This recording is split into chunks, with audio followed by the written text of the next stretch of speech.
Happy Friday, everyone, and welcome to MALN Opinion Plus, a weekly series airing every Friday. This is a space for our opinions where we talk about current events and questions the Latino community is curious about. Today, we are joined by the Director of Massachusetts Department of Career Services, Alice Sweeney. She has worked at the department for over 30 years and entered the role as director in 2013. Welcome to our show, Alice. It's a pleasure to have you. It's very nice to meet you. Thanks for inviting me. Of course, you as well. So to kick off our conversation, I was hoping you could give us a brief introduction to the Department of Career Services and what your role involves. Sure, I'd be happy to. So as you already stated, I've been with the Commonwealth for close to 33 years. I've been in actually workforce development for more like 43 years, 10 years at the local level in my hometown of Chelsea, which still remains my hometown. I've been the director for the past 8 years. And mostly what you should know is we are probably 98% federally funded. So we are responsible for all the federal grants, workforce grants that come through the Executive Office of Labor and Workforce Development. We are the designated state workforce agency that has the primary responsibility of oversight of the mass hire workforce development system. That system comprises 16 mass hire workforce areas, which is guided under the 16 mass hire workforce boards, which operate the 29 mass hire career centers, 25 of which are full service, comprehensive service, and 4 that are affiliated. You still can get access to each and every service that they provide. But say you wanted to go to a workshop, you may have to go back to the comprehensive center for that particular service. I hope that helps. Yeah, it's a great explanation of it all. So then I'm hoping to see how the COVID-19 crisis has, well, as we know, it has greatly impacted the employment in businesses, millions of Americans since last spring. Could you tell us a bit about the state's job market, what it's been like throughout 2020, and what you've seen through your position? Sure. So much that we've never seen before. But I can tell you that while I've been here at the Commonwealth, we've gone through 2 short-lived recessions, the Great Recession, and now the recession that's related to specifically COVID. It came faster, quicker than anything, obviously. I did write down some numbers so that I would have it. I think there was a sharp drop in job loss in the Commonwealth. There was 690,500 jobs that were lost. But the good news right now is we've gained back 340,900 of them, which is nearly 50%. So that's the good news. But what that means to mass hire in the workforce system is that switch is going to flip really quick, and everybody's going to need to get back to work. And so what we had to do during this year is within a week's time, we had to make sure that all of the career centers and all the workforce system was virtually capable. And that was literally getting laptops and equipment out to staff first. And we did do that in a week's time, like I said. And we've been providing services ever since without skipping a beat.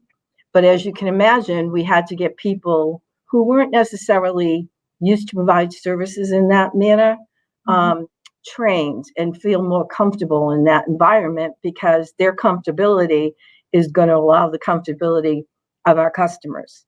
Right. But like our customers, their issues are more, do they have connection to the internet? How are they going to access those services?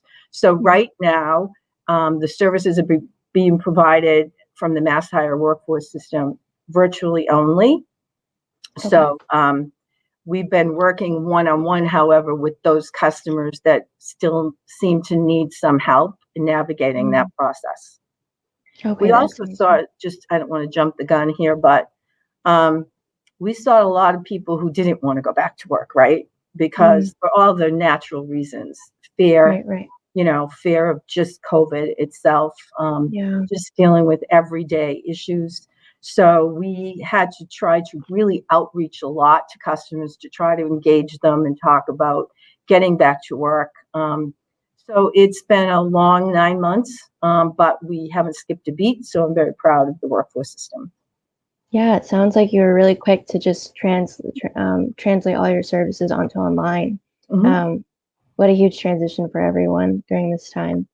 That's really what you just said, is really interesting about how you've had to actually focus on people's motivation to go back to work. Is that unique to what we've seen last year? Have Um, you yeah, mostly it's unique. Well, remember during the Great Recession, um, their jobs weren't there, right? right. So it was a lot of really building the economy. And Mm, although the economy won't come back 100% really quickly, especially for some of the areas that got really impacted, like the restaurant industry, hospitality industry, all those things that relied so much on people being out and enjoying themselves, enjoying all of that. There are jobs, though. There are jobs. And the difference, though, which tells us another story, and the story for the Latino community too, is that extra $600 folks got above and beyond their UI benefit. mm, um, they made more money on unemployment than they did having to go back to work in an mm, unsafe, what they felt an unsafe environment. right. But that told us a different picture too. It meant that number of people probably are very low wage earners, right? And Mhm. so we started to think, well, when we do address all of this and people start coming in, how do we get people skilled up to get those better paying jobs? And that kind of has been one of our focuses all along as well. That's great to hear, right. And so sort of relating to this, what are the different types of resources and employment support the department's currently or has recently offered? Oh, we have a myriad of all free services, array of services. We will help prepare you to find a job. If training is what you need, we try to help you explore the training possibilities. Some of which is federally funded, and some which is not.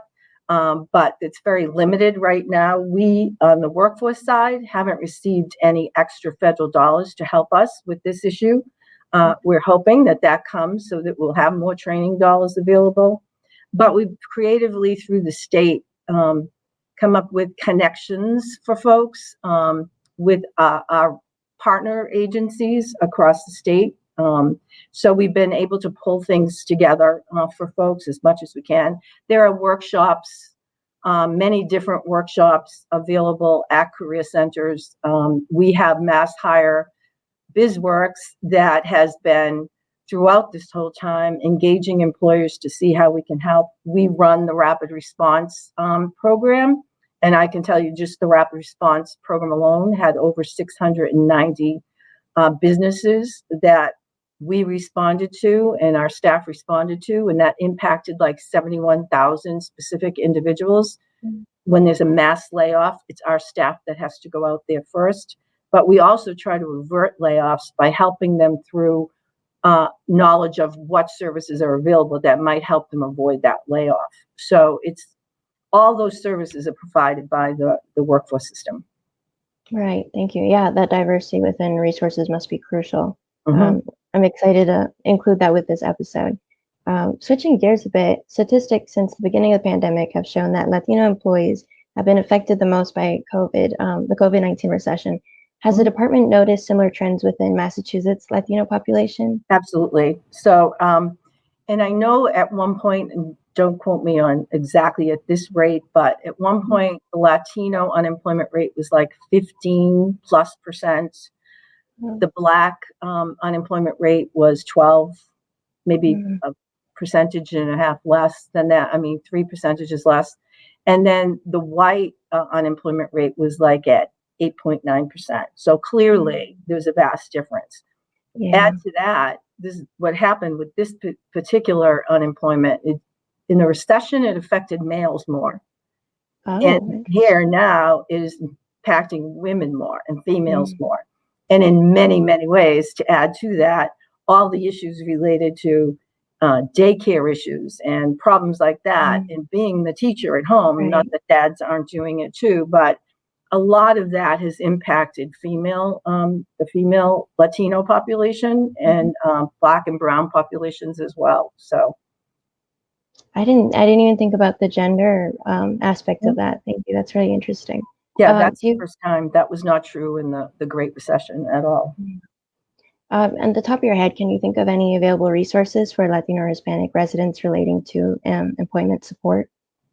Oh, yes. So for instance, one of the things we like everybody to do first is to come in and what we call a Career Center seminar. So they're aware of a full array of services that are available to them, and then to absolutely get in touch and contact the Career Center, and they will start to get you on your customer journey from job loss to job gain. And there's many on and off ramps for that that we are preparing for everybody. And that may mean that you're not quite ready yet. We're going to find what you need to get you ready for that job. So that's one of the first things. And all of that, the Career Center seminar is all available online in Spanish.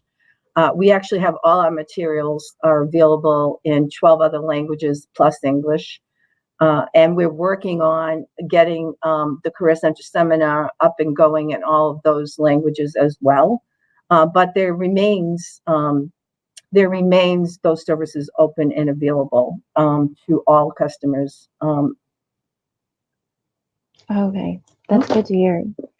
So I would add this though. What we are working on is how do we find opportunities to get folks who are in the lower paying jobs, those skills, like I referred to before, that will get them into higher paying jobs when they do go back to work. So we're looking at many, as a secretariat, you'll hear Secretary Acosta speak about it.